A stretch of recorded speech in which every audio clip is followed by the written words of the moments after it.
सो जाएंगे राजा रंग फकीर। आए हैं सो जाएंगे राजा रंग फकीर। एक सिंहासन चढ़ी चले एक बंदे जंजीर।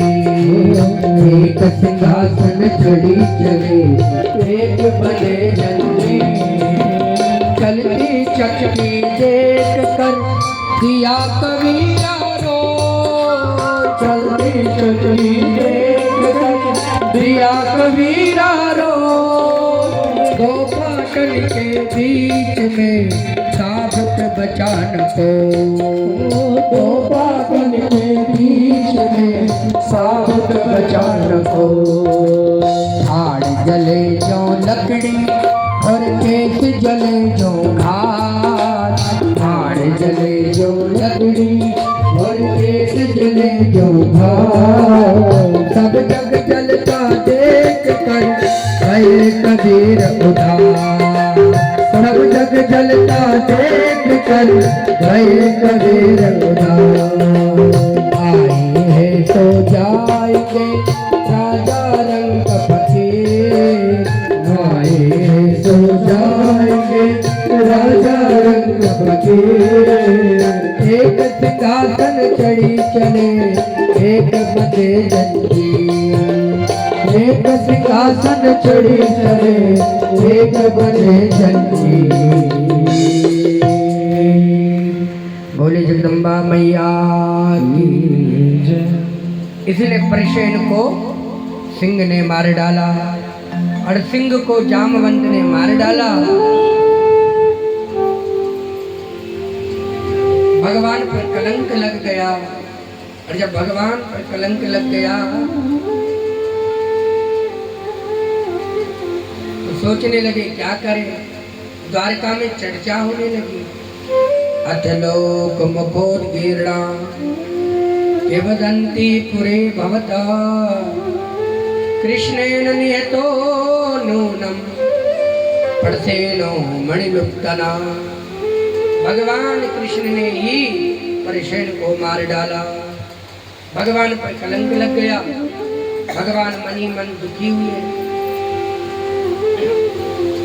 और जैसे ही भगवान दुखी हुए भगवान द्वारका नगरी को छोड़ करके चले गए। वन में प्रवेश किया, हर जगह ढूंढा पर मणि नहीं मिली।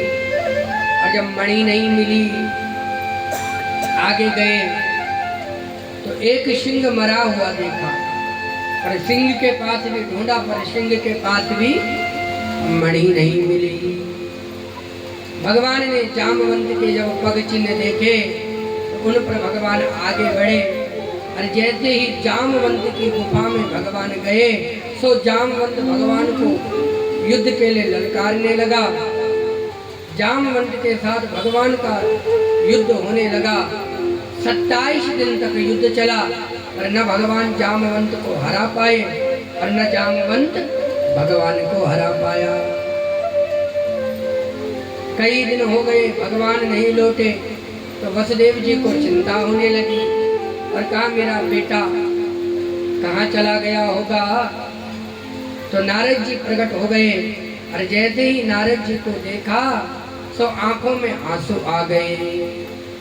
पुत्रो मेति प्रिया कृष्णा पड़सेन्ना वैष्णवायतो पूरे साकं वनं गत्वा नियतं तदेच्छता। मेरा बेटा किस हाल में होगा, कहाँ होगा, कुछ पता नहीं। घर आएगा भी कि नहीं आएगा। नारद जी बोले चिंता मत करो, यदि आपको अपना पुत्र घर लाना है तो देवी भागवत की कथा को सुनो। तब वसुदेव जी को अपना पूर्व जन्म याद आ गया। हे नारद, वो देवी कौन है, कैसी उनकी आराधना करनी चाहिए, कैसी उनकी पूजा करनी चाहिए, मुझे बताइए। तो नारद जी कहते कि वो माँ भगवती तो सब कुछ देने वाली है, वो संसार को बनाने वाली भी है, वो संसार को मिटाने वाली भी है। वो धन देने वाली है, वो वैभव देने वाली है, वो यश देने वाली है। नवरात्रि विधानेन संपूज्या जगदम्बिका, नवाहोमि पुराणं च देवी भागवतम शृणु। इसलिए आप उस माँ भगवती की दिव्य कथा को सुनो। वसुदेव जी की आंखों में आंसू आ गए और कहा, जब पूर्व काल में पापी कंस ने मेरे 6 पुत्रों को मार डाला तो आकाशवाणी हुई और कहा, चिंता न करो, मुझे और दे दो। देवकी को कंस ने कारागार में डाल दिया, 6 पुत्रों को मार डाला। तब गर्गाचार्य जी से मैंने पूछा था कि कोई ऐसा पुत्र मेरे घर में हो जो पापी कंस को ही मार डाले। तो गर्गाचार्य जी ने माँ भगवती की कथा के बारे में बताया और कहा, तुम माँ भगवती की आराधना करो, तुम्हें दीर्घायु वाला पुत्र प्राप्त होगा।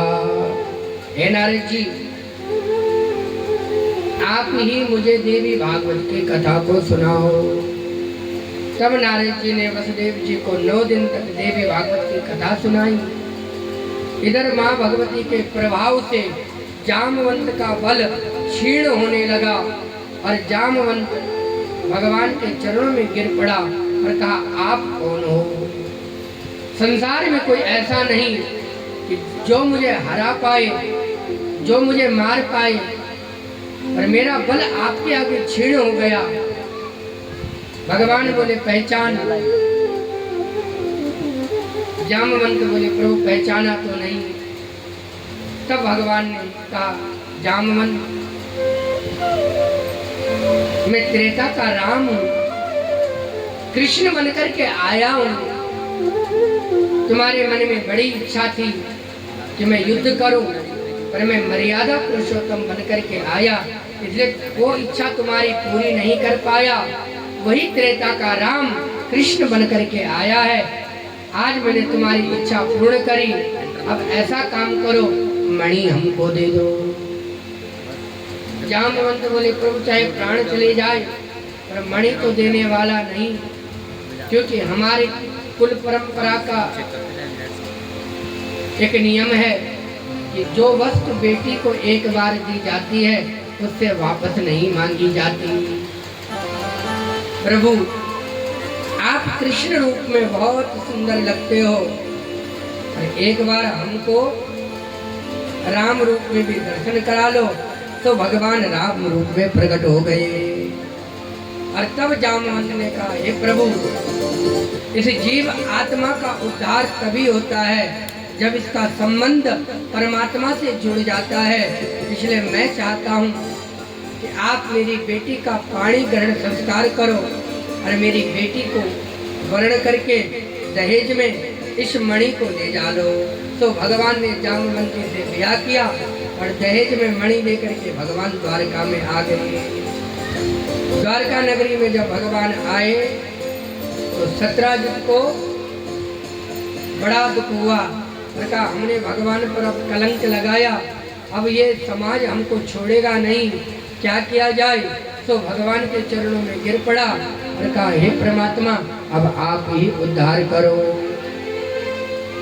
हमसे भूल हुई है, हमने कलंक लगाया, परंतु ये कलंक अब ऐसे मिटने वाला नहीं। ऐसा काम करो, तुम हमारी बेटी से ब्याह कर लो और दहेज में इस मणि को भी ले जाओ, हमारी बेटी को भी ले जाओ। तो भगवान ने सत्यभामा से ब्याह किया और दहेज में मणि लेकर भगवान द्वारका में आ गए। तो खूब भगवान का गुणगान होने लगा और सब माँ भगवती को मनाने लगे। इधर वसुदेव जी यज्ञ में पूर्ण आहुति कर रहे हैं। अपने पुत्र को देख करके आंखों से अश्रु धारा छलक पड़ी और उस माँ भगवती को मनाने लगे, उस माँ भगवती का गुणगान करने लगे। बोले जगदम्बा मैया की जय।